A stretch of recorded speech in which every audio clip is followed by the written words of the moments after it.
As you know, the heart acts like a pump, pumping oxygen-rich blood out to the body. This is possible with the help of the big mama left ventricle that acts sort of like a slingshot, shooting out all this oxygen-rich blood that just came from the lungs. It shoots it out from the heart through the aorta and out to the rest of the body through the arteries to perfuse or oxygenate the vital organs. So remember the double A's. A for arteries that push oxygen-rich blood, A for away from the heart. And the V for veins, they vacuum deoxygenated blood back to the heart. Now for the key terms and concepts, be sure to write this down. First key term is heart rate, known as HR, the number of times the heart beats. Now normally it's between 60 to 100 beats per minute. Typically we count per minute in the clinical setting. For example, when listening to an apical pulse on a client's chest for a full 60 seconds, before giving certain heart medications, like digoxin. Now the next key term is stroke volume, known as SV. This is the amount of blood pumped by the left ventricle of the heart in one heart contraction. So remember, the big mama left ventricle pumps all this oxygen-rich blood out to the body. So we need a very forceful contraction to get the entire body perfused. Now the next key word is cardiac output, that's CO. This is the amount of blood that the heart pumps in 1 minute. Normal is 4 to 8 liters per minute, but it can vary depending on the body's needs. Now the calculation that you should write down and know for exams, a big patho test tip. Cardiac output, that's CO, equals stroke volume times the heart rate. Be sure to write this down. And the memory trick for cardiac output, think about O2 blood out to the body, helping to keep the cells alive with this oxygen. Now it's when the heart cannot pump correctly when we get less cardiac output, meaning less oxygen-rich blood out to the body. Now this is very deadly because remember, oxygen is the money of the body. And as we say, no money, no honey. Basically, no oxygen, no life. The body goes broke and dies. So this is the main reason why cardiac dysrhythmias and even heart failure, and even really any heart condition that messes up with the pumping ability can be very deadly, because it can lower this cardiac output, meaning less oxygen-rich blood out to the body. And this is always top tested, because remember, the most deadly conditions are typically the most tested conditions. So let's go a little bit deeper in learning how the heart actually pumps, and explain some simple preload and afterload. Now, as the ventricles stretch, well, they fill with blood, right? And this is the end of diastole, called preload. Just think of a big slingshot being pulled back with this preload. We have a big stretch here. Now, in fancier medical terms, preload is the filling and stretching of the ventricles in the myocardium, basically the heart muscle, right before the big contraction, or basically the big pump. So once again, think of a big slingshot being pulled back with this preload, ready to be let go or basically pumped, and ready to release and squeeze out all that oxygen-rich blood out to the body. Now this is afterload, the amount of resistance that the heart has to overcome to eject the blood out of the ventricles and into systemic circulation, or basically into the blood vessels, also known as systemic vascular resistance, SVR. In simpler terms, think about all the blood inside the body, like a big plumbing system in the blood vessels. This left ventricle must not only pump out all the blood inside the heart, but it has to overcome all the pressure inside the blood vessels, or the other blood inside the body. That is what's meant by systemic circulation. Now, one big factor that affects afterload is blood thickness, or in medical terminology, blood viscosity and increased osmolality. Two big examples are clients with dehydration who have very thick concentrated blood. Or more notably, think about clients with diabetes who have uncontrolled high blood sugar, that hyperglycemia. Think of that thick, sugary blood like thick syrup. The heart will have great trouble pumping against all that thick blood. Now moving on to the next key word, ejection fraction. This is the percentage of blood leaving the heart each time it contracts in one pump. So let the name help you here. Ejection fraction is the amount of blood or fraction of the blood being ejected from the heart during each pump. It is measured using an echocardiogram or an echocardiography, simply an ultrasound of the heart. And the key numbers to write down here is 55 to 70% is normal, 40% or less is bad, and this indicates heart failure, where the heart fails to pump out all this oxygen-rich blood to the body, which makes sense, since less blood will be ejected from a failed heart pump. Now, the next key term is pulmonary circulation, the movement of blood between the heart and the lungs. Remember, deoxygenated blood is transported through the right side of the heart and then into the lungs to absorb oxygen, that O2, and also release that carbon dioxide, that CO2. Then it's pumped back to the left side of the heart to be pumped to the body. And the next key term is systemic circulation. This is the movement of oxygen-rich blood from the heart to the rest of the body through the arteries, and then back to the heart via the veins. So again, the memory trick here, the double A's and the double V's.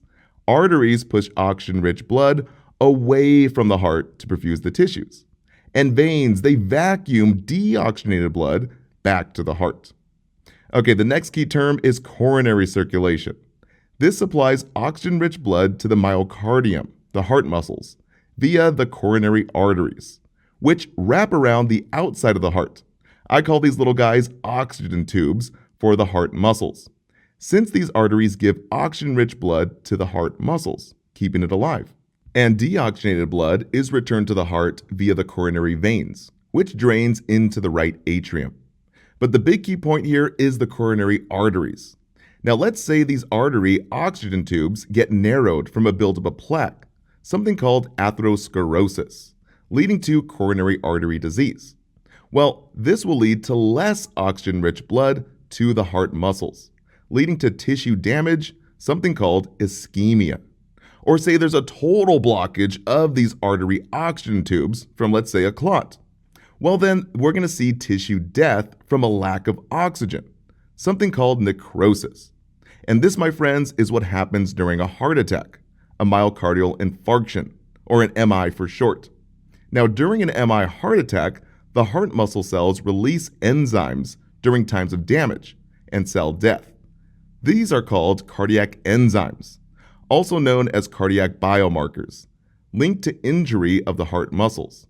They are released into circulation when the heart muscle is damaged from that lack of oxygen. Remember, this is called ischemia.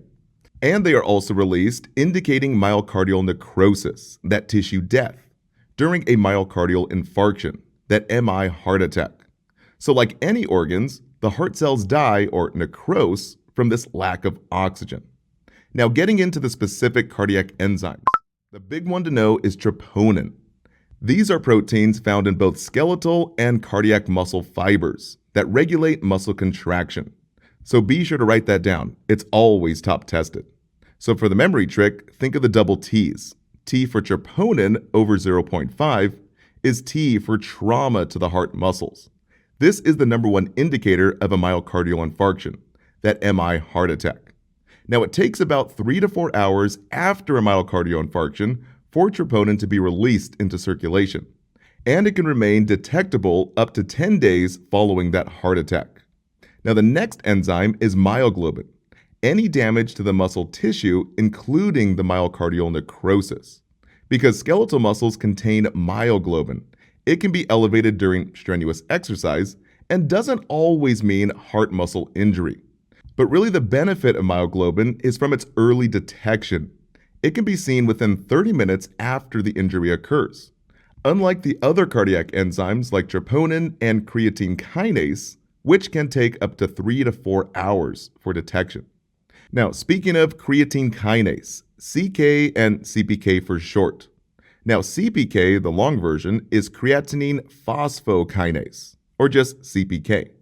This enzyme increases 3 to 4 hours after an MI, as mentioned before, and remains elevated for 3 to 4 days after that heart attack, making it very helpful to detect reinfarction or re-injury after the initial heart attack. So these 3 enzymes are taken in something called a ROMI panel. These are cardiac enzymes taken after the heart attack, after that myocardial infarction, that MI. So please be sure to write it down: troponin, myoglobin, and CKMB. Now they're typically done at presentation of the MI and redrawn and reevaluated every 6 to 8 hours after this heart attack. Now all three are used to track and monitor the severity of the heart attack during the course of the client's hospital stay. Basically, we want to see if the heart is getting worse or getting better. Now moving on to some other key terms. ANP is atrial natriuretic peptides.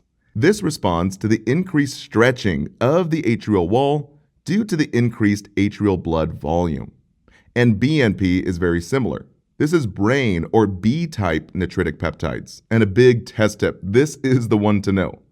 Not to be confused with BMP, that basic metabolic panel, which tests a lot of things. This BNP is a protein that gets released by the heart and blood vessels as there is increased pressure within the heart. So BNP increases to open up the blood vessels in the body and take that pressure off the heart.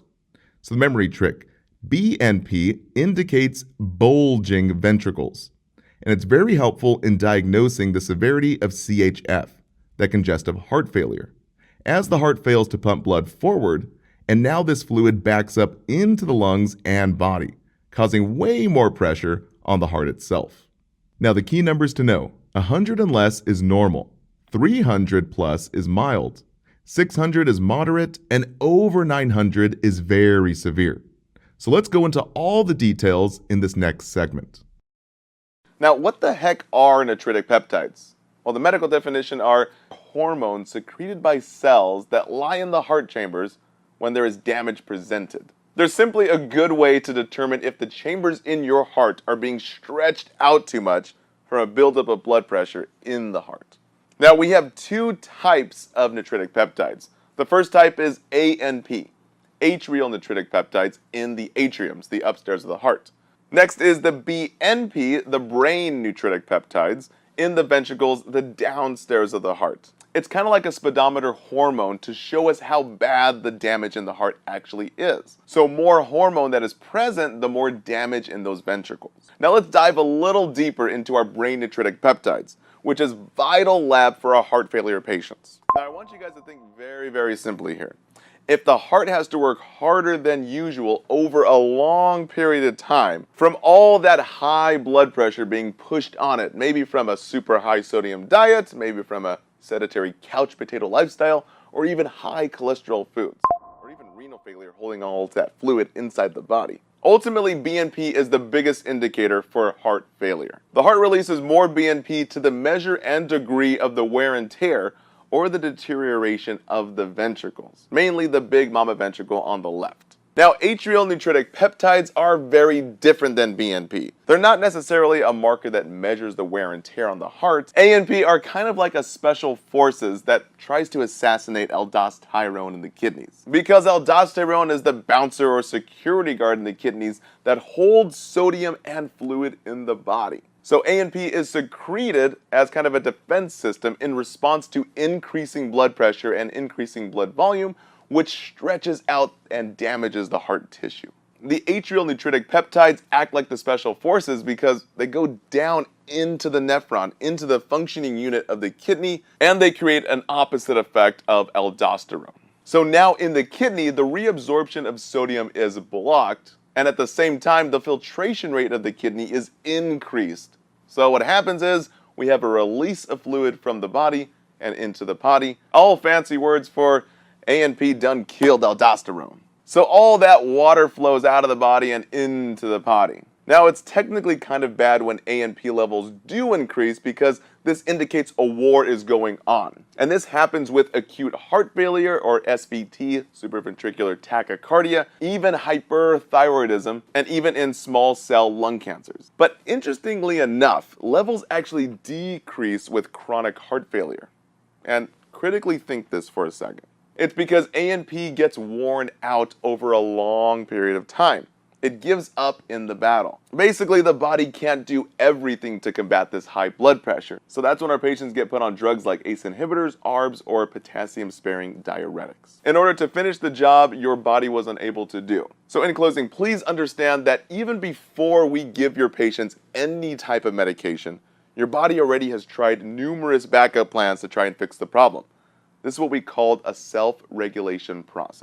All right, that wraps it up. Thank you so much for watching. Don't forget to take your quiz and download the study guides. And also feel free to share the love, share with a classmate, and even your instructor. See you guys in the next videos.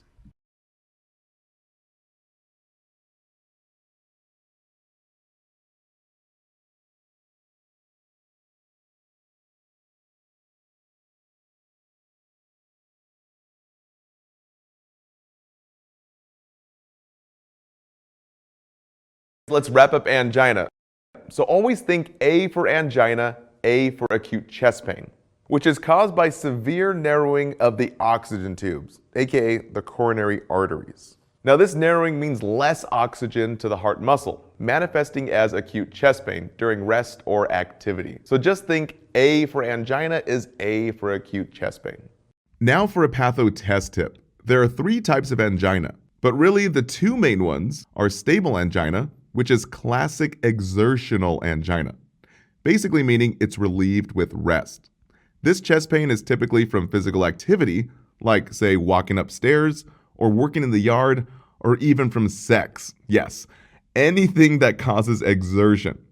So there's less oxygen being delivered to the heart muscles during physical exertion for basically classic exertional angina, resulting in pain of the heart muscles, saying, hey, I don't have enough oxygen here. So naturally, the pain stops when the physical activity stops. So for the memory trick, think of the triple S's. S for stable angina is the safer angina because it stops with rest. Now switching gears to unstable angina. This is pain at rest. Huge warning sign for an MI heart attack. This is like a ticking time bomb. It can happen anytime, which is very scary because you can't just stop with activity to relieve the pain.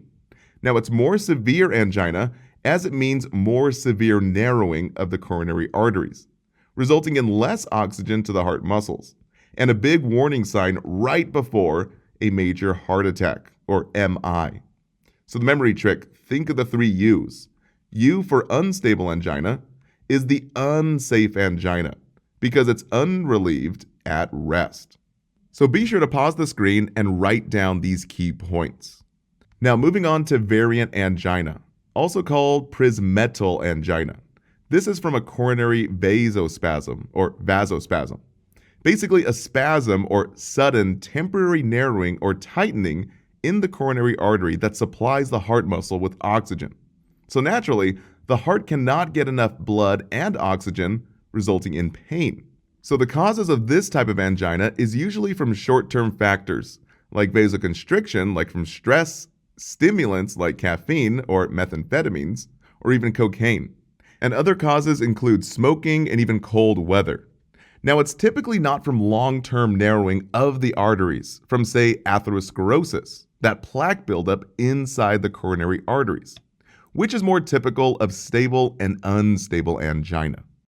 Nitro is typically given to open up those coronary artery oxygen tubes in the heart. So remember, nitro helps to open up those arteries to provide that O2 to the heart muscle. So there are 2 forms of nitro for the 2 types of angina. Typically, pill nitro is used for stable angina, which stops at rest, so we call this the safe angina. And since it only happens during stress like exercise or strenuous activities like sex, it usually stops after the activity stops.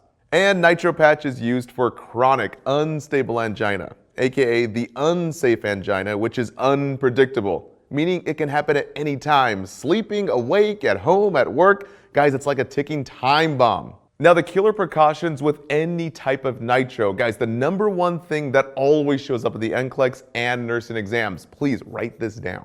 So no Viagra, guys, no drugs ending in afil like sildenafil. Well, that's no fun. Sildenafil will kill your patient from that extremely low blood pressure. So a little memory trick, always remember a fill in Viagra, a fills a certain male anatomy. And yes, headaches and orthostatic hypotension are normal, so teach your patient key terms. Slow position changes to avoid the dizziness, and always take it while you're sitting. Guys, those are huge test tips. All right, let's cover the top 8 most tested NCLEX and nursing exam questions for nitro. The number one patient education is to take nitro before any strenuous activity. Always the main goal is to have no chest pain during, keyword here, daily activities, like combing hair or even fixing the hair, getting dressed, doing your makeup, and even making the bed. Big NCLEX favorites right there. Now, in general, for nitro administration, big NCLEX key terms are to call 911 if there's still pain 5 minutes after the first dose. Guys, not the third dose, 5 minutes after the first dose. And secondly, 3 doses maximum, 5 minutes apart. And third, no swallowing, only sublingual, under the tongue. We never swallow nitro. As far as storage, we always store in the original containers. Keywords here, we avoid light and heat. So no light and no heat. So never in a pill box, never in a car, no plastic bags or pockets. Yes, the purse is okay, and we're replacing every 6 months. Not 3 months, not 4, but 6. So again, one more time, when does the patient call 911? After the third dose? No, guys, after the first dose, but only if they have pain. That's a big but right there. Now, as far as nitro patch, it's usually used for chronic, unstable angina, or basically long-term angina. We teach patients to apply the patch 1 time per day, not PRN, so not when needed. And guys, 1 patch at a time, no doubling up. So never use 2 patches at the same time. And lastly, yes, patches are shower safe. As far as location, big key term here, guys, write this down. We rotate locations daily, not weekly. NCLEX key terms here. Put it in a clean, dry, and shaven area. Usually in the upper chest, underneath the collarbone or subclavian, or on the upper arm. Again, not in a hairy or scarred area, or even a callous area. And most definitely not on broken skin. Okay, here's a common question that usually comes up on NCLEX and nursing exams. What do we do if the patch falls off? Well guys, if it's over 1 hour ago, then take the nitro pill or spray, since the new patch can take about 40 to 60 minutes to activate. And lastly, nurses, always use gloves. Guys, it's very potent to the skin. All right, that wraps it up. Thank you so much for watching. Don't forget to take your quiz and download the study guides. And also feel free to share the love, share with a classmate, and even your instructor. See you guys in the next videos.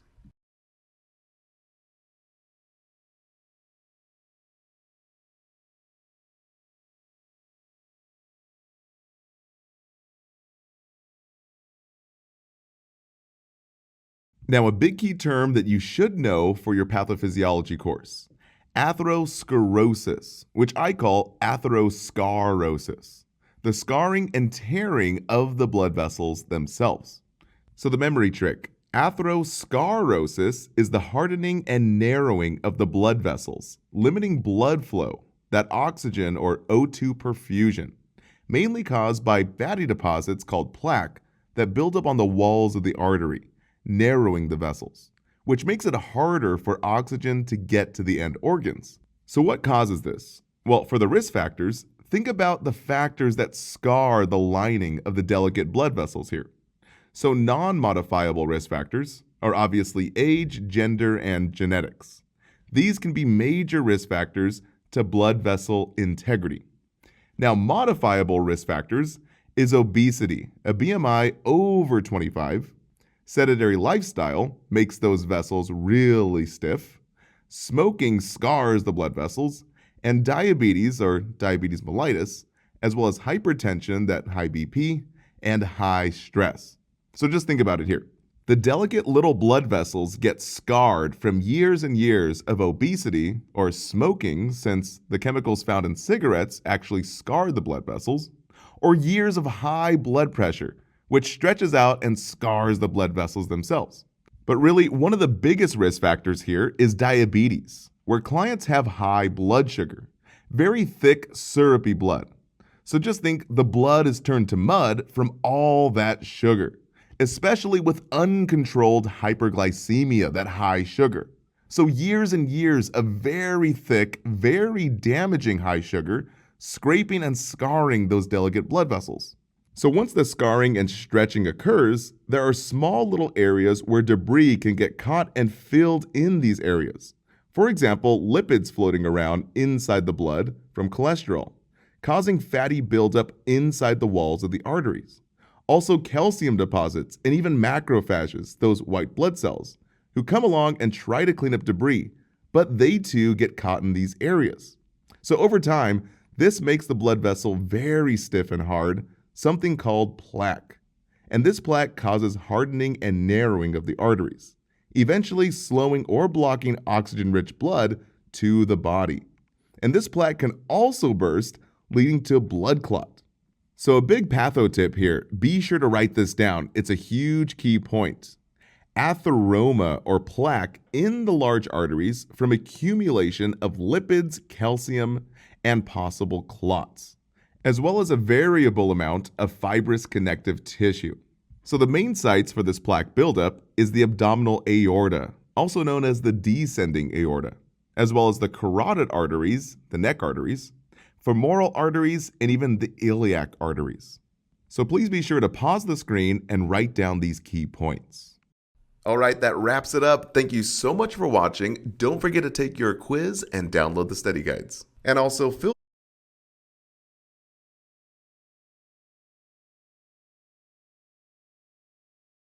You're the nurse in the emergency department, and you have 3 patients. Bob was in a car accident, Betty was stabbed in the chest, oh my gosh, and Tommy just had a heart attack waiting for his NCLEX results. They're all pale, cool, and clammy with vital signs including tachycardia, hypotension, and low oxygen saturations. The heart monitor shows uneven QRS complexes. OMG, what could it be? And what is the first thing you want to do as a nurse? Today we're wrapping up cardiac tamponade or cardiac tamponade. So think compression on the heart, so the heart can't pump out oxygen to the body. Now, cardiac tamponade comes from the root word tampon. And since tampons fill with blood, well, the sac around the heart fills up with either blood or fluid like a big water balloon, putting pressure on those ventricles, which eventually stops the heart. Now, no heartbeat means we have a dead patient, right? Everyone knows this, but why though? Well, this is because the heart pumps out oxygen-rich blood out to the body, called cardiac output. Now, this compression on the heart causes a dramatic drop in cardiac output,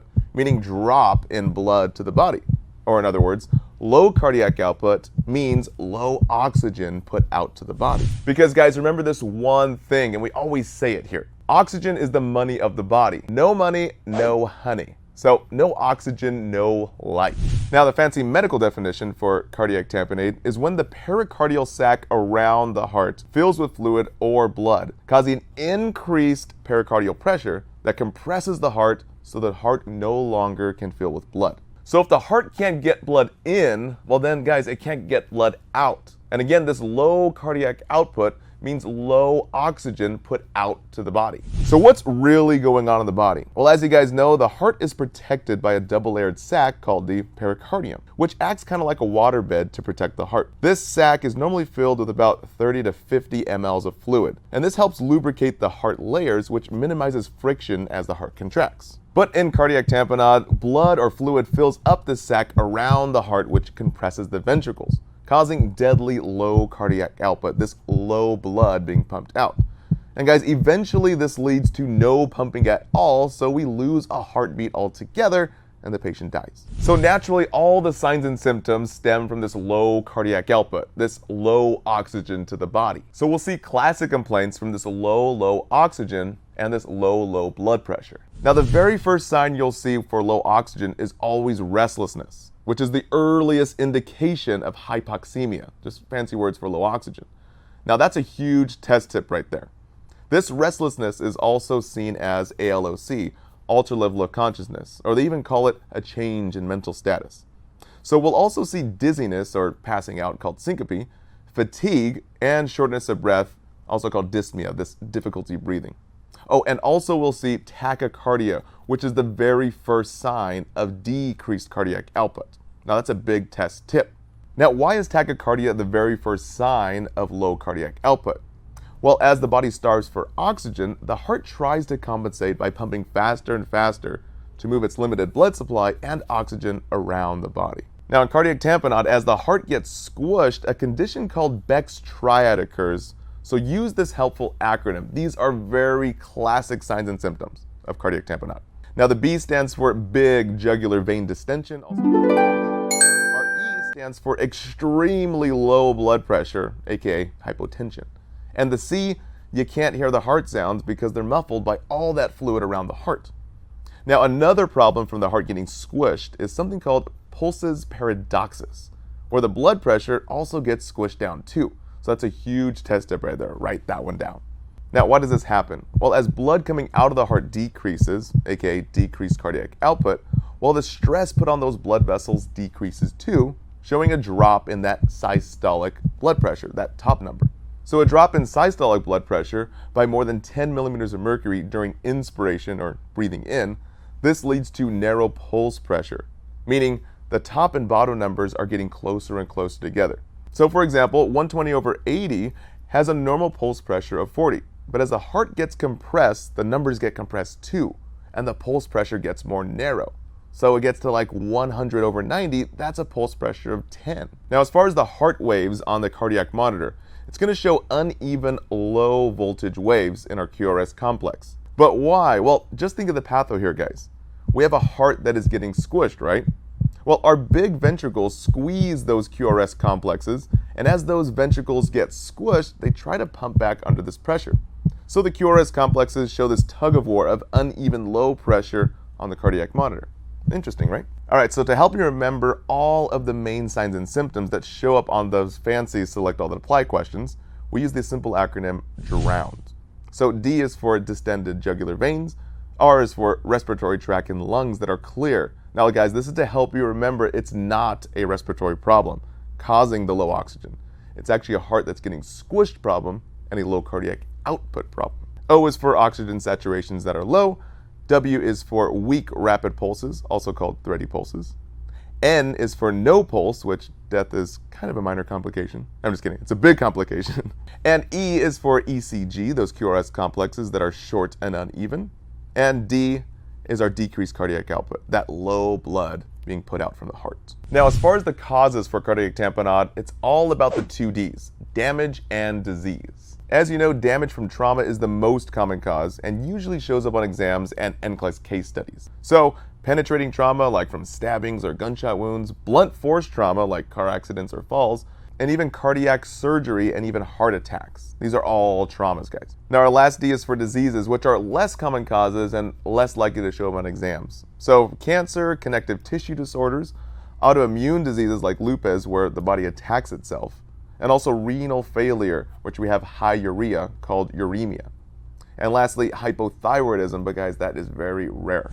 Now, as far as diagnostic tests for cardiac tamponade, again, the big patho here is that the heart is getting compressed and squished under that water balloon heart sac. So we do a good old-fashioned chest x-ray, which shows a slight widening and enlarging of the heart sac, kind of like how a water balloon has a shape. So the heart has a water balloon shape. We can also do an ultrasound called an echocardiogram, or an echo for short. This may reveal moderate to large effusions, meaning there's fluid inside the heart sac, and we already know that. And it even shows a swinging of the heart inside the chest cavity, kind of like the heart is swinging on a tire swing. As far as the cardiac monitor, you guys know that there's going to be uneven and low voltage complexes in the precordial leads, specifically our QRS complex. Or in other words, we'll see short and tall R peaks in our QRS complex, since those ventricles are being squished. We'll also see a rapid heart rate called sinus tachycardia, and even ST segment elevation and PR interval depressions. Now, as far as hemodynamic monitoring, this one always gets super confusing. So guys, listen close.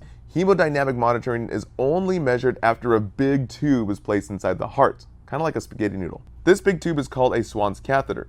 It's used to measure the heart pressures for critically ill patients. So we'll see big pressures inside the heart as the heart is getting squished, and also low pressures coming out of the heart, this low cardiac output.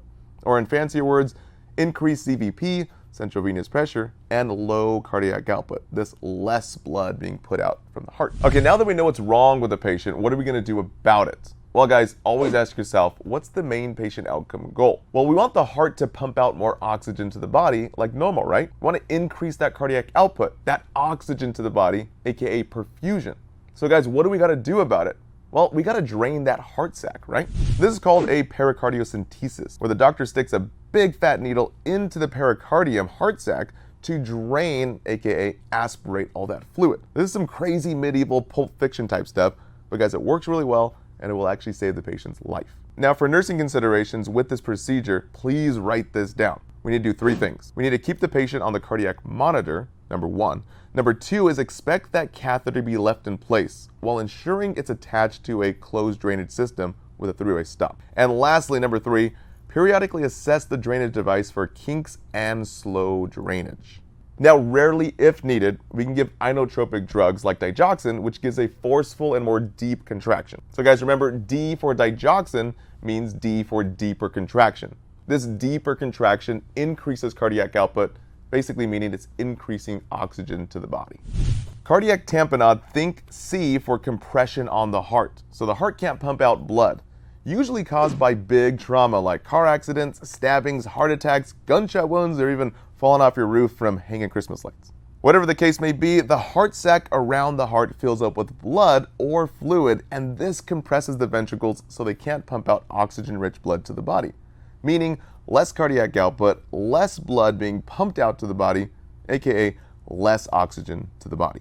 And less oxygen means the patient will die very, very soon. So guys, we need immediate intervention called a pericardiocentesis, where we stick a needle in the heart and drain the fluid. Now, the main signs and symptoms you must know for the NCLEX and nursing exams all revolve around an inflated heart and this low cardiac output, this low oxygen. Classically seen as Beck's triad, huge NCLEX and exam tip. So guys, remember Beck, the acronym. B is for big jugular vein distension, called JVD. E is for extremely low blood pressure, called hypotension. And C is for you can't hear the heart sounds, or you have distant heart sounds. Now, pulsus paradoxus, you have a decrease in systolic blood pressure as the heart gets squished, basically meaning the top number of the blood pressure is decreasing by 10 millimeters of mercury. And lastly, our ECG, the QRS complexes are going to be short and uneven height as all that pressure squeezes down on the ventricles. All right, that wraps it up. Thank you so much for watching. Don't forget to take your quiz and download the study guides. And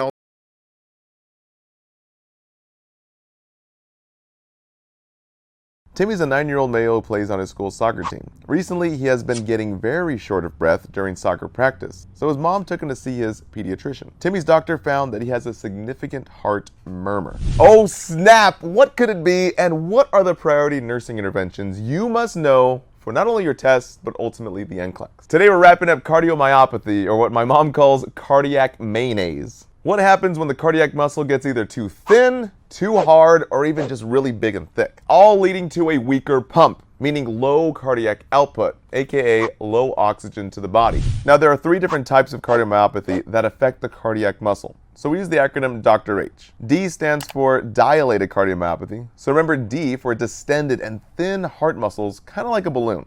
R is for restrictive cardiomyopathy. So remember R for rock hard, rigid cardiac muscle. And H is for hypertrophic. So remember huge trophy-like, big and thick heart muscles.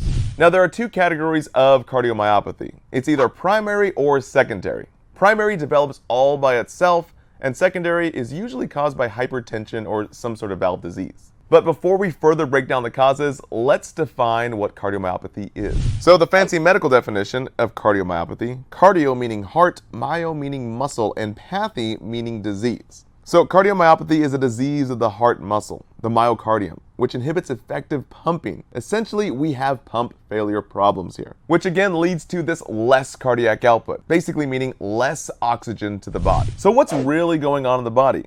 Well, as you guys know, the heart acts like a pump, pumping oxygen-rich blood out to the body from the left ventricle. Now, the ventricles stretch as they fill with blood, and this is the end of diastole, called preload. And then, well, when they fill, they have to squeeze out all that oxygen-rich blood to the body. This is where they overcome all that pressure called afterload. Now, the amount of oxygen-rich blood being pumped out of the heart to the body per minute is what's called cardiac output. put all that blood coming out of the heart. It's when the heart cannot pump correctly when we get less cardiac output, meaning less oxygen-rich blood out to the body. And that's when we get loads of problems. So again, we're going to review these one by one, but just again, little overview. Dr. H. D is for our dilated, distended cardiomyopathy. This is where the ventricles sort of balloon out and have very thin muscle walls, as you can see right here. Next is our restrictive, rock-hard cardiomyopathy. The ventricles get super stiff like a brick wall and technically don't pump correctly. And H is for our hypertrophic cardiomyopathy, where the ventricles do the exact opposite. They beef up and get really thick and hard like a big, huge trophy. So let's start with the first one, dilated, which I call distended cardiomyopathy. Now this guy is the most common out of our three wise men here. Here we have distended muscle walls where the chambers in the heart are being stretched out like a saggy, loose sock, leaving us with big, stretched out chambers and really loosening up the valves so they don't close all the way. This results in a weaker contraction, basically not an effective pump, or no effective systolic squeeze for our blood pressure. And this leads to pump failure, specifically systolic heart failure, where the blood doesn't go forward and now it backs up into the lungs and or body. And when blood backs up, again, this means less blood being pumped out of the heart to the body. And again, this is called less cardiac output, meaning less oxygen to the body. As a result, the body thinks we have low blood pressure. So the body attempts to increase this blood pressure by stimulating the sympathetic nervous system to increase the heart rate. It also attempts to increase the blood pressure by stimulating the kidneys to initiate the renin-angiotensin-aldosterone system, fancy words for the RAS system, which results in the kidneys holding on to the fluid, which increases blood pressure. But over time, these compensatory mechanisms can no longer maintain cardiac output and the heart begins to fail. So we're going to see classic heart failure signs and symptoms, all revolving around low oxygen signs and symptoms from this low cardiac output. So low oxygen in the brain, we'll see syncope as well as mental status changes. Now, exams in the NCLEX love to really emphasize that restlessness and agitation is the earliest signs of hypoxia. So guys, write that down. Restlessness and agitation are usually the first signs that indicate low oxygen. But we'll also see in the heart angina and ECG dysrhythmias, or basically a heart block. And for the respiratory tract, we'll see shortness of breath called dyspnea, so you'll see rapid, shallow breathing. Now, as far as heart failure signs and symptoms, blood fails to pump forward and now starts to back up in the body and or the lungs. So if blood backs up on the left side of the heart, remember L for left means L for lungs. We hear wet crackles inside the lungs, known as pulmonary edema. And R for right-sided heart failure, which R means rocks the body with fluid. So we'll see a swollen body with edema, ascites, and even JVD, jugular vein distension. Now, in this distended heart for dilated cardiomyopathy, we also see regurgitation in the bicuspid and tricuspid valves. Since the valves are loose from this distension, they don't close tight enough. So remember, regurgitation means a return of blood into the previous chambers. Fancy words for the blood isn't pumping forward. We're also going to see narrowed pulse pressure, which is where the blood pressure numbers get closer and closer together. For example, our normal blood pressure is 120/80, but it starts getting closer and closer together, turning into 110/90. Now, this is a very difficult topic for most students to grasp, but guys, please just understand that cardiac output is dropping. And lastly, we'll hear a murmur near the S3 location. And this is from the slamming of blood into the stretched out ventricles, sounding a lot like this. Now, as far as diagnostic tests for dilated cardiomyopathy, our chest x-ray is going to show an enlarged heart called cardiomegaly. So guys, remember, a megaheart is cardiomegaly. An echocardiogram, aka just echo, we want to see the dilated and distended heart. We basically just want to see how thin those heart muscles are so we know how to evaluate how much blood is being pumped out of the heart, measured in ejection fraction. So ejection fraction of 55% to 70% is normal, but guys, dropping below 40% usually indicates that the heart is in some type of heart failure. And lastly, an angiography is used to rule out ischemic heart disease.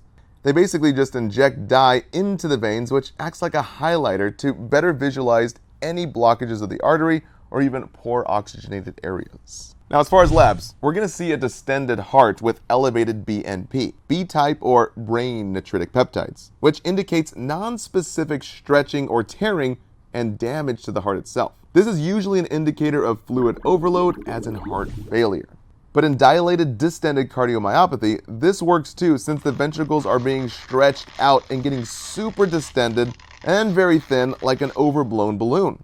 So think of a big balloon that is slowly stretched out under all that pressure. Guys, this is exactly what's happening to our ventricles. We measure our BNP, which means that anything over 100 is not good. So over 300 is mild, over 600 is moderate, and over 900 is really severe. Now guys, I've seen patients with like over 3,000 BNP, so just trust me, it can get like really high. And even some instructors say even as high as 40,000 BNP. Holy guacamole!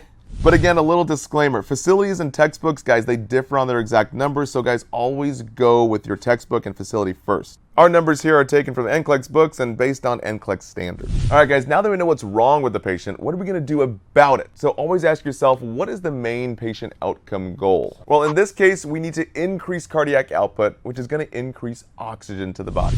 So we use A, B, C, and D drugs. These guys do two things, so please write this down. Guys, these are the hallmark cardiac drugs. You will always show up on the NCLEX. So write these down, guys. These guys calm the heart and drop the blood pressure or the heart rate. And they all do it in different ways. It's kind of like having a big toolbox, so we just choose the right tool for the right situations. Now guys, we're going to do a real quick overview, but we go for a deeper dive and break this down to more detail in our pharmacology course. Now our first A is for ACE inhibitors. These guys end in pril, like lisinopril. These guys drop the blood pressure and take pressure off the heart. So guys, remember A for ACE inhibitors is A for antihypertensives. And lisinopril ends in pril, so you can say it's like a chill pril for the heart. Less work, less pressure. It's relaxing. So remember, beta blockers, they block beats in the heart. By slowing it down, it's kind of like pumping the brakes on the heart. So remember, beta blockers block the beats like pumping the brakes. So we slow the heart rate down.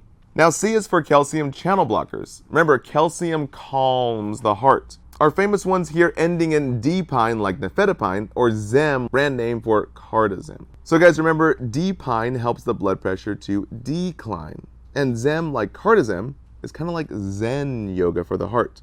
It's so calming to the blood vessels and the heart, and in result, the blood pressure drops. So remember, C in calcium channel blockers is C for calming in the heart. Now D for digoxin, our cardiac glycoside. This guy gives a deep contraction. This is also known as increased contractility, and it also slows the heart rate, known as negative chronotropic. Chronos meaning time, so negative time, less beats per minute. So remember, the D in digoxin is D for deeper contraction. Or we can say digoxin, because it digs for that deeper contraction. But guys, caution, the three most common test questions always include, number one, checking the apical pulse for 60 seconds prior to giving.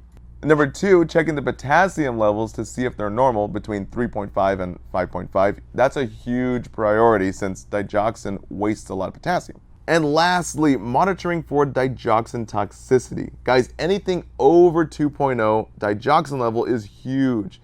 And usually vision changes are the first sign of toxicity. So again, any patient with an apical pulse less than 60 beats per minute, or any potassium less than 3.5, or any toxicity level over 2.0, guys, don't give the medication. Hold the medication and report your findings to the primary provider. Now the last D is for diuretics, which help diurese the body, aka dehydrate the body. And all of this decreases the blood pressure. So drugs like furosemide or hydrochlorothiazide, now these both end in ide, so think the body is dry. They dehydrate the body and drop the blood pressure.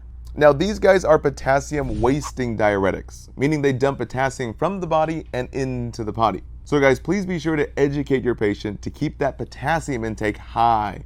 Teach those patients to eat green leafy vegetables like spinach and fruits like melons, bananas, and others.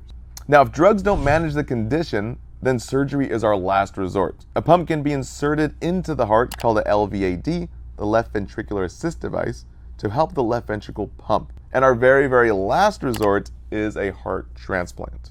All right, guys, now that we covered dilated cardiomyopathy, let's switch gears and go into restrictive cardiomyopathy, where we have that rock-hard heart, where the heart muscles get thick and bulge out like a big boulder. All right, so what's really going on here? So as you guys know, the heart muscle is very stiff and hard like a rock, or hard like a brick wall. This doesn't allow for the ventricles to stretch, which if they don't stretch, they can't get blood in. And if they can't get blood in, then this means they can't refill with restrictive cardiomyopathy, since the ventricles can't stretch. Now this is caused by either genetics or scar tissue buildup in the heart muscle itself. But guys, we'll review the causes in a moment. The main point here is that again, we have less blood into the heart, which means less blood out to the body. And this less blood out means less cardiac output, meaning less oxygen out to the body. So just like in dilated cardiomyopathy, your heart is not an effective pump anymore. And even though the patho is a little bit different here, our signs and symptoms are quite similar,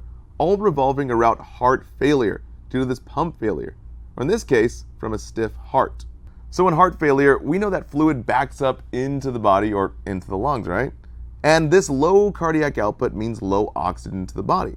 So guys, we're gonna see all the signs and symptoms stem from this low oxygen and blood being backed up. So signs and symptoms of low oxygen again. In the brain, we're going to see syncope, but always our first sign is going to be restlessness and agitation, that change in mental status. In the heart, we'll see angina and ECG dysrhythmias, and even shortness of breath, also called dyspnea, and fatigue, called weakness. Now, as you guys know, heart failure signs and symptoms. Left side of heart failure is left for lungs, so we'll get wet lungs like crackles and pulmonary edema, and right side of heart failure is right for rock the body, so we'll get a swollen body filled with edema, ascites, and JVD, that jugular vein distension.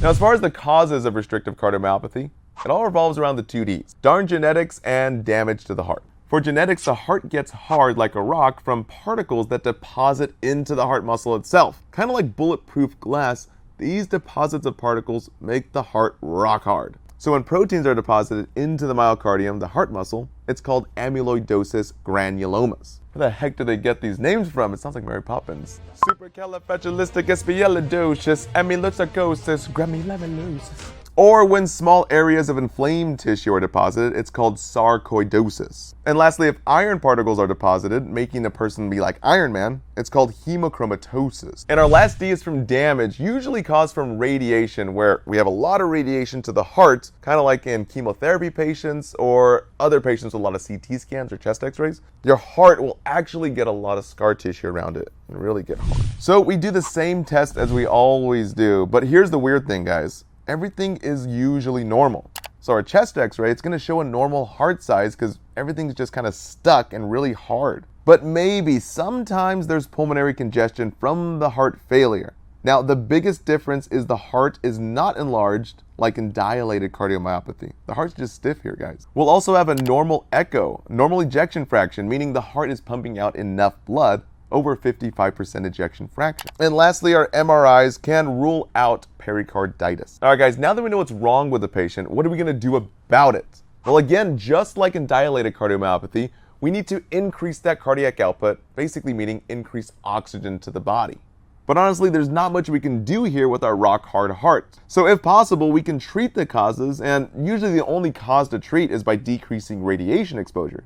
But usually, since it's always genetic, we usually have to do a heart swap, aka a heart transplant. Now, last but not least, the most deadly cardiomyopathy of them all. Not as common as dilated cardiomyopathy, but guys, this one is the biggest cause of sudden death in young active children. Now guys, since this is so deadly, it's usually diagnosed early in childhood, because it's only caused by those darn genetics. Because remember little Timmy from our case study in the beginning of this video? Well, this is Timmy's condition. So let's break down exactly what Timmy's going through. Hypertrophic cardiomyopathy is the must know for your exams, since it's the most deadly and it's the most likely to be tested. So hypertrophic cardiomyopathy, think thick, huge, trophy-like heart. The heart becomes really thick and hard. Now the big issue here is that big, fat, thick, trophy-like septum, which limits the heart from filling. Guys, this means less blood in, so less blood out. And again, less cardiac output, this less oxygen out to the body. Now we have that with every condition, but here's where the deadly stuff happens all of a sudden. Our big, thick cardiac muscle here where our trophy is starts to grow. This goes from not obstructing the aortic valve like during rest when there's no pressure on the heart to suddenly blocking all the oxygenated blood 100% going out to the body. This happens during sudden straining like during exercise like running wind sprints and in soccer practice, or even squatting down or bearing down like when lifting weights. This sudden strain on the heart causes more bulging out of that heart muscle. And this bulging out suddenly obstructs the aortic valve, blocking all oxygenated blood out to the body. Because guys, always remember, oxygen is the money of the body. No oxygen means no life. The body goes broke and dies. We're talking brain death, heart death, and even sudden death in a matter of minutes. And wait, the most scary part about this whole condition is that most kids don't even know they have it until it's too late. So guys, that's why it's screened so early in life. Now, what are the signs and symptoms of hypertrophic cardiomyopathy? Well, we usually see no signs and symptoms until sudden strain on the heart. So it goes asymptomatic without signs and symptoms and usually undiagnosed. So kids go undiagnosed for years until they join a sport and then suddenly drop dead during this exercise, as the heart obstructs that aortic valve and cuts off all oxygen to the body. So our signs and symptoms are going to see low oxygen. We'll see shortness of breath and difficulty breathing, also called dyspnea. Low oxygen in the brain will see syncope or even dizziness and passing out. And low oxygen in the heart will have angina or even chest pain, ECG dysrhythmias, and even sudden death. Now, as far as diagnostic tests, to help Timmy here and all our future Timmies out there, guys, early detection is key to survival. Providers will listen to a very specific heart sound called a systolic ejection murmur. This murmur is present upon bearing down. So little Timmy will be asked to bear down and strain in the doctor's office as the provider listens to his heart. As far as imaging like a chest x-ray, guys, this is going to be normal. But the echocardiogram, this guy will show septal wall thickening. Remember that big trophy in the center of our heart? Yeah, that thickening of the septal wall, think trophic. T for thickening, T for trophy. This is the trophic condition for little Timmy. Now, labs can be used like a genetic blood test and even a biopsy to look for myofibril disarray. Now, this is just a swirling and tangling of muscle fibers that get all clumped together like this. Kind of like tangling shoelaces of a cardiac muscle. Cardiac muscles are supposed to lay like this. Now, as mentioned before, I'll mention again, genetics is the only indication here, guys, so write that down. Huge test tip. Again, kids are screened at a very, very young age. So guys, genetics. It usually always shows up on tests. Now, to treat this, it's a very simple surgery called a myectomy. Basically, we just remove that little bulge inside the heart, kind of just slice it out. Now again, surgery is usually always done since the condition can flare up at any moment, at any time, causing sudden death. Usually we don't mess around with this, so we go straight to surgery. But if for some reason the patient will be put on heart drugs, then we only give B and C drugs, like we reviewed earlier. Now, B is for beta blockers. These guys end in LOL like atenolol. They block beats in the heart, slowing it down, kind of like pumping the brakes on the heart. So guys, remember, B for beta blockers, B for blocks beats, like pumping the brakes. So we kind of slow the heart rate. Now, C is for calcium channel blockers, C for calms the heart. This guy drops the blood pressure. And the big ones for the NCLEX are nifedipine and dilantazem, brand name Cardizem. So again, remember, D-pine helps the blood pressure to decline. And Zem for Cardizem is kind of like Zen yoga for the heart, calmed and relaxed. But guys, caution, we never give the 3 Ds. Big no-no for hypertrophic cardiomyopathy. So our 3 big Ds are D for dilators like nitro, D for digoxin, and D for diuretics. All these guys can worsen the obstruction in hypertrophic cardiomyopathy.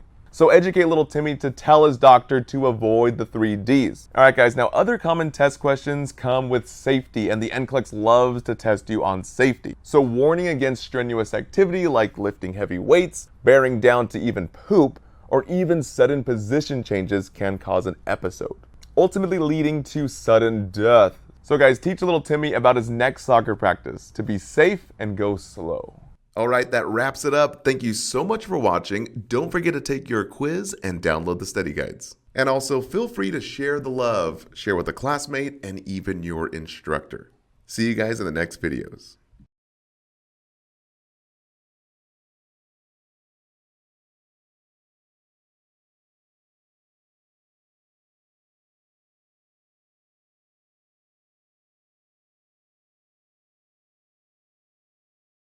Heart failure is the next topic here. Just like any other disease, heart failure is nearly exactly the same with our pediatric and adult patients. But there's some key critical manifestations and interventions that are different. So for the pathophysiology, let's play the segment for our MedSurg course. To make this super simple, heart failure, think HF for heart failure, HF for heavy fluid. Since the heart fails to pump blood forward and now heavy fluid backs up into the lung and or body. Now this is super deadly since the patient ends up drowning in their own fluid. Now for right-sided heart failure, think R for rocks the body with fluid, also called peripheral edema. And L for left-sided heart failure, think L for lungs, also called pulmonary edema. Now the problem here is the fluid, guys, so any weight gain, we have to think water gain. And on the NCLEX, big key word here, over 3 pounds in 1 day or 5 pounds in 7 days is very bad. Write that down. So words like new, sudden, rapid, or worsening usually indicates a priority patient. So guys, if the body gets rocked with fluid, we usually see edema or pitting edema, basically fluid buildup in the extremities, usually the lower legs. JVD or jugular vein distension and even abdominal growth from that fluid buildup. Now this is called ascites and even hepatomegaly or splenomegaly. Now left-sided heart failure, L for lungs, also called pulmonary edema. Now this one is more serious since it always affects our ABCs, the airway and breathing. So we always hear crackles or what's called rales or rales, which is fluid buildup in the lungs. Now guys, this is not rhonchi or wheezes. Crackles sound a lot like this.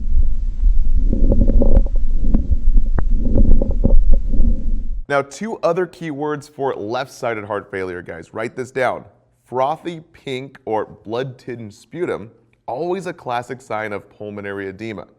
And the 2 penias, so think P for pulmonary, like dyspnea, which is difficulty breathing, or orthopnea, shortness of breath while lying flat. Now a little side note here, guys, typically we have no chest pain with heart failure, unless the coronary arteries are clogged, but usually the NCLEX couples that with heart attack and not heart failure here. Now speaking of worsening patients, guys, the NCLEX commonly gives those worst case scenarios. So key words, write these down. Sudden, new, worsening, or even rapid, guys. And that new pink frothy sputum or worsening crackles and even rapid weight gain technically is rapid water gain or any even new peripheral edema. Guys, this is a huge emergency since the lungs are fluid filled, which compromises the ABCs. So write this down. The #1 treatment is always ide-ending drugs like furosemide and this B one. Guys, both end in ide, so think the body is dried. So any patient with worsening heart failure, we use the acronym HOPE for our NCLEX key terms. H for head of the bed, that's 40 to 90 degrees. Basically, we raise the head of the bed. This is called semi-Fowler's or high Fowler's and even orthopenic position. O is for oxygen. P is for we push furosemide and even morphine, which also decreases the workload on the heart. Now E is for ending all sodium and fluids, aka sodium and fluid restriction. So no drinking extra fluids, and guys, we're stopping all IV fluids. Now 4 common NCLEX questions for worsening heart failure, guys. Be sure to know these. #1, how does the nurse know if the treatment is successful? Guys, we're gonna hear clearer lung sounds with decreased heart rate. Huge NCLEX keywords here. Here's another one, guys. #2, always question any doctor order that wants to give fluids. Guys, even maintenance IV fluids. Huge no-no for that worsening heart failure. #3, when you're transferring a heart failure patient to another unit, guys, we're always reassessing those heart and lung sounds. Guys, reassess any patient that's transferred to another floor. In this case, worsening crackles in the lungs. Always those ABCs. Lastly, guys, #4, remember, sodium swells the body, so nothing from a package. That means no chips, no packaged foods, not even salad dressings or sauces or meats and cheeses. And here's another key word here, guys. Nothing over the counter. So no cold or flu medicine, not even those antacid Tums or even acetaminophen, that Tylenol. But guys, we cover more of that in the treatment section. Now for the patho and causes. Usually not a big focus on the NCLEX, but it does show up a lot on nursing school exams. This will help understand the why behind the drugs like ACE inhibitors and diuretics, which is huge on the NCLEX. So let's understand how the body normally functions really quick. As you know, the veins vacuum deoxygenated blood back to the right side of the heart to get more oxygen from the lungs. And the left side of the heart pumps that oxygen-rich blood out to the body. This is what's called cardiac output, meaning oxygen-rich blood out to the body. Now, the number one risk factor is always hypertension, that high blood pressure, or that high tension on the heart. But usually heart failure results from anything that causes a dysfunctional pump. And this can cause fluid to back up, like in valvular malfunctions or even dysrhythmias like atrial fibrillation. And even all the cardiomyopathies, guys. Whatever the cause, the heart fails to pump blood forward effectively.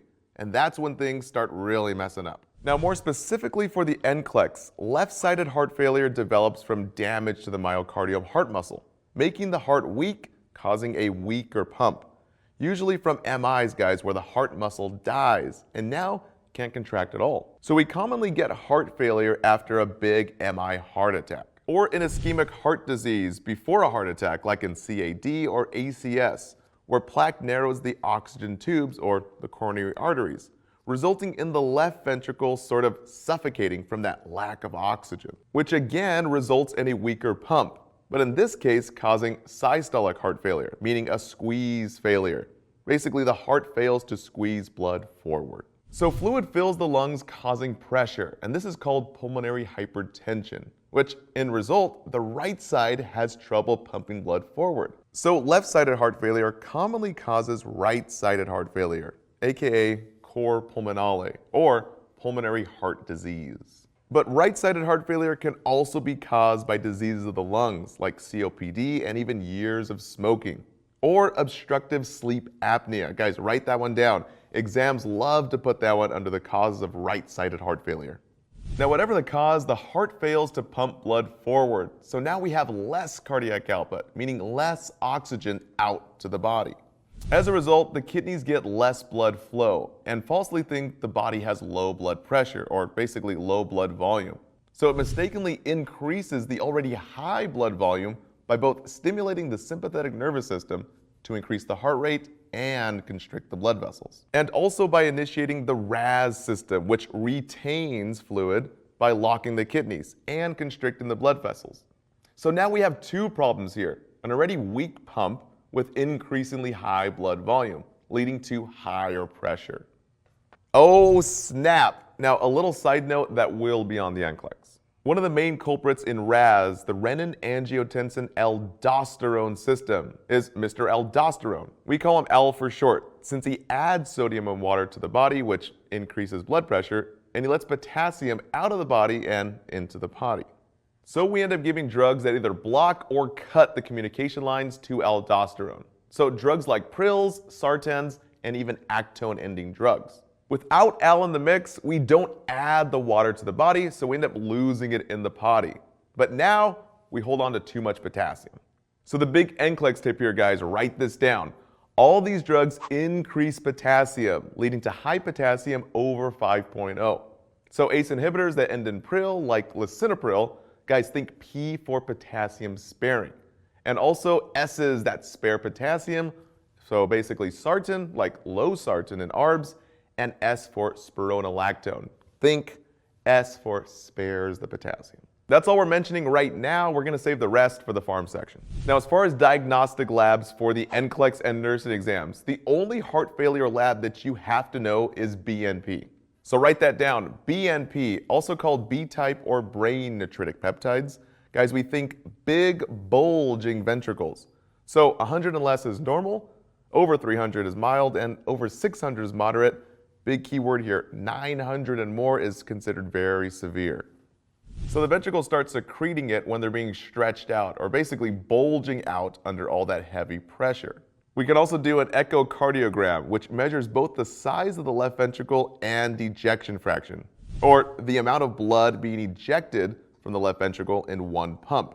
So 55 to 70% is normal, but anything less than 40%, big NCLEX key term, usually indicates heart failure. Now lastly, for severe cases, hemodynamic monitoring, aka the Swan-Ganz cath, also called PAC, pulmonary artery catheter. These guys measure CVP, central venous pressure. Now normally it's 2 to 8, So just say anything over 8 is not great. So if you get a question about a patient on hemodynamic monitoring, guys, let's just say the CVP is over 22. Now that's way over 8. The patient's basically drowning in their own fluids. So we give eye diuretics to drain that fluid from the body into the body. So remember, furosemide means the body is dried. Always an NCLEX favorite. Now, as far as treatments, our #1 goal in heart failure is to drain that heavy fluid. So we do that in 2 main ways, with both drugs and lifestyle change. Okay, now pharmacology. Always an NCLEX favorite here. Guys, we took over 10,000 NCLEX questions and organized only the most testable stuff here for you. So the content you see here is the content you need to pass. Okay, now our main goal here is to drain that fluid and help the heart pump blood forward. So pause your screen and write these names down. Please focus on the ending of the drugs, since the NCLEX focuses on this. They expect you to know what the drug does and how it can kill or harm the patient, which we'll cover right after this. Now, all these drugs drop the blood pressure and take workload off the heart, except digoxin, aka digoxin, who digs for a deeper contraction. It does not affect the blood pressure at all. It only decreases the heart rate. And it comes with toxic side effects, so we call digoxin the toxin. So the big NCLEX tip here is everyone here can cause orthostatic hypotension, or low blood pressure and dizziness when standing. Everyone except digoxin, since it does not affect the blood pressure. So we teach NCLEX key terms here. Write this down. Slow position changes. When blood pressure is low, we gotta go slow. Big on the NCLEX. Trust me, guys, they will try and trick you. So let's break these down one by one. First up, A is for ACE inhibitors and ARBs who act to lower the blood pressure only, guys, not the heart rate. Big on the NCLEX. Our first choice is ACE inhibitors that end in pril, like lisinopril. So we call it acylpril for the heart. We're talking low blood pressure, not the heart rate. Or think prils puts the blood pressure low. Now our second choice is ARBs, the angiotensin receptor blockers, which end in sartan, like losartan. So think sartan like relaxed man or retirement plan. Lowers the blood pressure, not the heart rate. So a question for you. Do we give prils and sartans if the heart rate is bradycardic or below 60? Well, guys, yes. ACE inhibitors and ARBs act to lower the blood pressure only, not the heart rate. So we only hold for low blood pressure. Now the mechanism of action is quite simple. Both ACEs and ARBs either inhibit or block the RAS system, which retains fluid, or in fancier terms, the renin-angiotensin-aldosterone system. So aldosterone is blocked from adding that sodium water in and letting that potassium out. So again, the big problem here is retaining too much potassium. Huge side effect. Now speaking of side effects, we just keep it simple. So just think ACE like an ACE inhibitor. A for avoid pregnant patients. These two are baby toxic. A for angioedema, swelling of the face and tongue, resulting in a huge airway risk. Very deadly. But guys, this only happens with ACE inhibitors, so just think prils puff up the tongue and not sartans. Big NCLEX tip. Now C is for cough, but again, only prils do that. And E is for elevated potassium, not vitamin K. We're talking potassium over 5.0. So think P in prils puffs the tongue and adds potassium. And S is for sartans. Sartans spare the potassium and are prescribed second after ACEs. Now we teach patients to avoid potassium-rich foods like fruits and veggies, specifically green leafy veggies, avocados, melons, and oranges, but even salt substitutes and liver. Now I didn't know the liver one until we did the NCLEX review. Now a quick NCLEX side note. Since potassium pumps the muscles, early signs of high potassium, we're thinking high pumps of the muscles. So key word here is muscle spasms. So with our ECG, we have high pumps with peak T waves and ST elevations. And any potassium imbalance, high or low, always the first action by the nurse is cardiac monitor. Huge NCLEX favorite right there. So again, prils and sartans are ACEs and ARBs. Remember the 3 A's. A for antihypertensive, we're talking low blood pressure, not heart rate, so slow position changes. A for avoid pregnant patients, not baby safe. And the last A is for adds potassium, aka hyperkalemia, over 5.0. Now a little side note before beta blockers, kind of big for pharmacology exams, something called first dose phenomenon.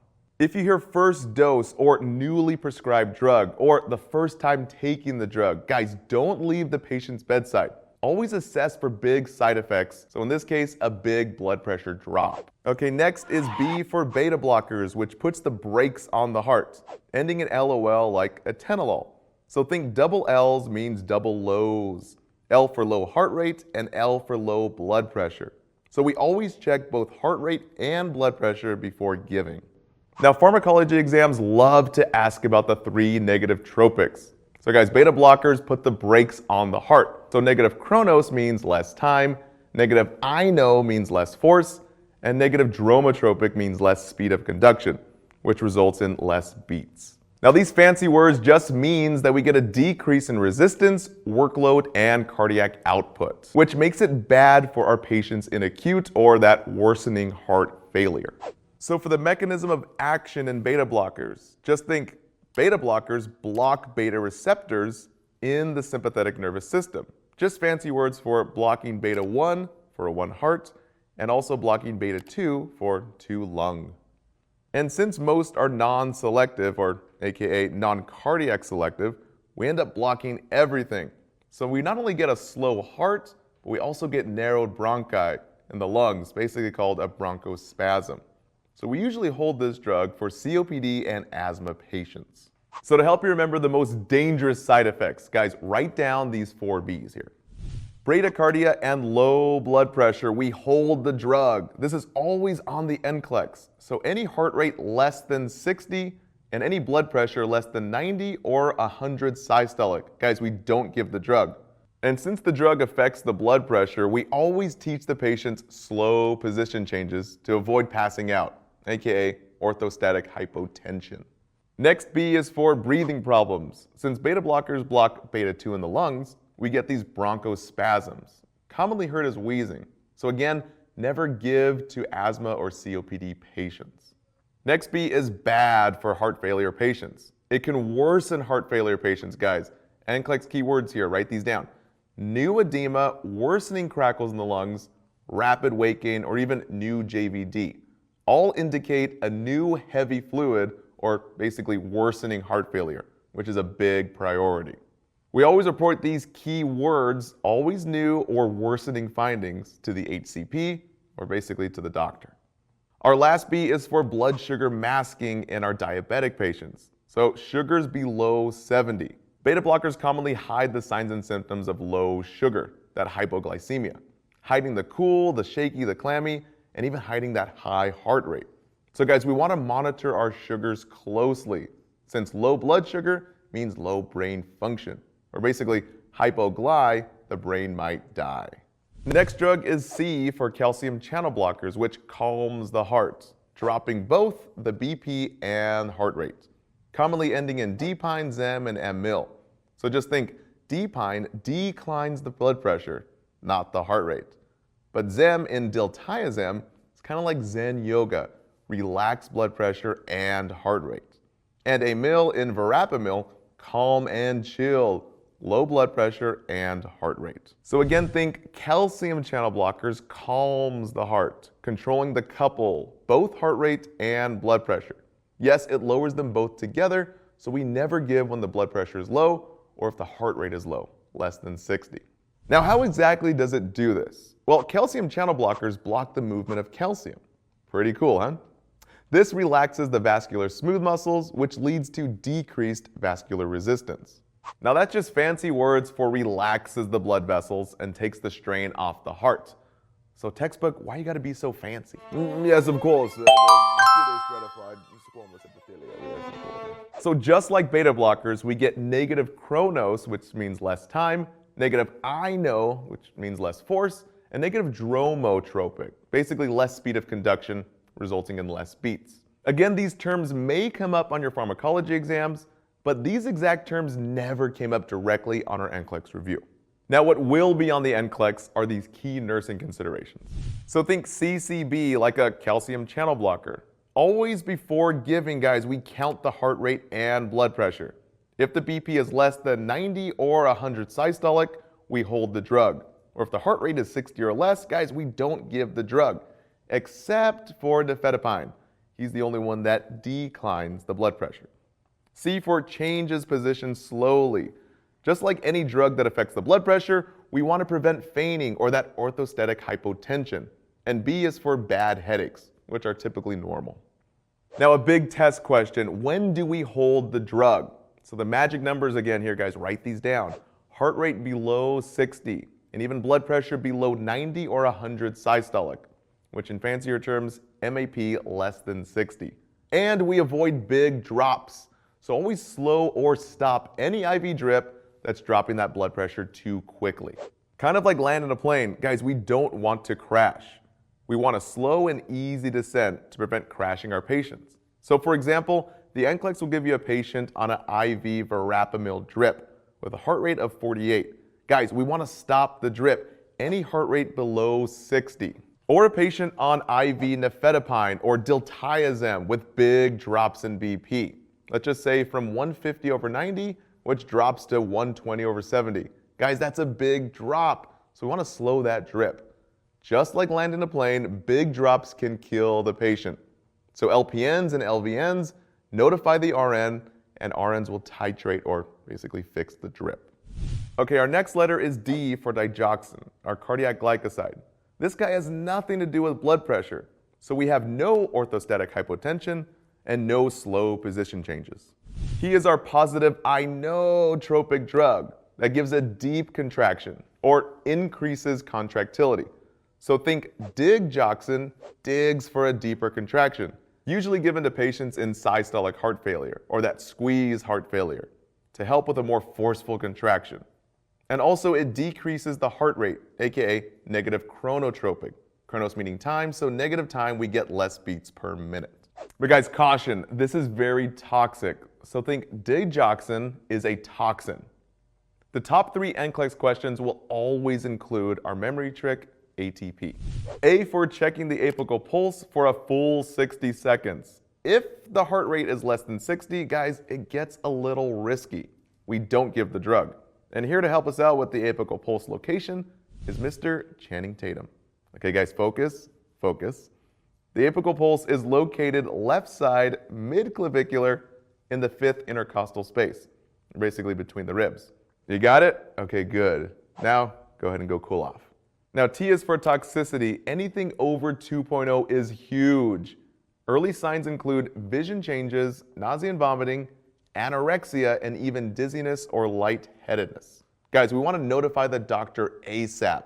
Huge NCLEX key terms. Now, another key term for vision changes include words like fuzziness or even blurred vision, even color changes, guys, and even, keyword here, difficulty reading. Now, that one really surprised us in our NCLEX review. I was like, really? Like vision changes for reading? What if you just have problem reading in general? Tricky, tricky. Not today, Mr. NCLEX. Not today. No siree. Now, a big test tip and side note about that big old kidney behind me. Guys, older patients with decreased kidney function are at higher risk for toxicity, our digoxin toxin. Since the kidneys are kind of like our washer machines that wash the blood, guys, broken kidneys means it can't wash the drug out of the blood. So remember, we have 2 kidney labs for our 2 kidneys, both BUN and creatinine. But the number 1 kidney lab is, guys, write this down, creatinine. Any value over 1.3 means no PP, or basically over 1.3 means kidney injury. Huge risk for toxicity for any drugs. So guys, we monitor our elderly and renal failure patients very closely. Lastly, checking potassium level. Any low potassium below 3.5 increases the risk for digoxin toxicity. Now, this does not mean that digoxin can cause low potassium, like diuretics. Guys, low potassium only increases the risk for dig toxicity. Now, the NCLEX will try and trick you. So again, digoxin does not waste potassium. So no, you don't need to eat more green leafy veggies or melons like when taking thiazide or loop diuretics that waste potassium. So guys, don't get tricked. Now to help you, a common test question. Here it is. Which patient is most at risk for digoxin toxicity? Guys, it's always either a client on potassium wasting diuretics, like those ending in "ide, like furosemide or thiazide, and even kidney failure clients with creatinines over 1.3. So our next D is for dilators like vasodilators, like nitroglycerin, commonly given for chest pain, but it also works in heart failure patients to lower the blood pressure. So remember the O's here. Think diolators like nitro. They open up the blood vessels to decrease the blood pressure by dilating the vessels and decreasing resistance. In fancier terms, it helps lower preload and afterload, which lowers the blood pressure. This results with more oxygen out to the body. Kind of like taking your thumb off a water hose, you relieve the pressure, and all that tension in the tube is suddenly decreased. In the same way, wider dilated blood vessels means less constriction and less pressure, or low blood pressure. Now again, our famous vasodilator is nitroglycerin. So think nitro makes the blood pressure low, or gives O2 to the heart muscle. Or just think nitro is like a pillow for the heart, rested and relaxed, decreased blood pressure. Now the top 5 names on the NCLEX are nitroglycerin, nitroprusside, hydralazine, here's a tricky one, isosobride, which is so tricky. Guys, write this down. It ends in "ide" and sounds so familiar to furosemide, the diuretic. So very simply, remember the O's in isosobride means it's a vasodilator similar to nitro. Guys, lots of O's. And the last one here is minoxidil. Now we only saw that one time out of 10,000 NCLEX questions we took, so it's not really common on the NCLEX. Now the killer precautions, the number one thing that shows up on the NCLEX and nursing tests is no Viagra. Drugs ending in -afil, like sildenafil. Guys, it will kill. We're talking extremely low blood pressure. So our memory trick for -afil is Viagra. It afils a certain male anatomy, or -afil will kill. And speaking of low blood pressure, our 2 key numbers here. We stop nitro if the systolic blood pressure, the number on top, is below 90 or 100, or if we see drops by 30 points or more. And NCLEX keywords like confusion, agitation, even cold or pale or clammy, known as diaphoretic or dizzy, guys, these are all early signs of low blood pressure, that hypotension. So we always monitor that blood pressure with nitro. Now, normal side effects are always the 3 H's, usually always present after the very first dose. So headaches or hypotension, also called our orthostatic hypotension, and hot flushing or facial redness. Now, this is not an allergic reaction. These are common and normal.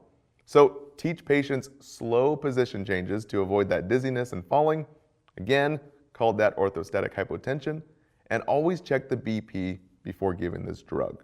Now for the top 7 NCLEX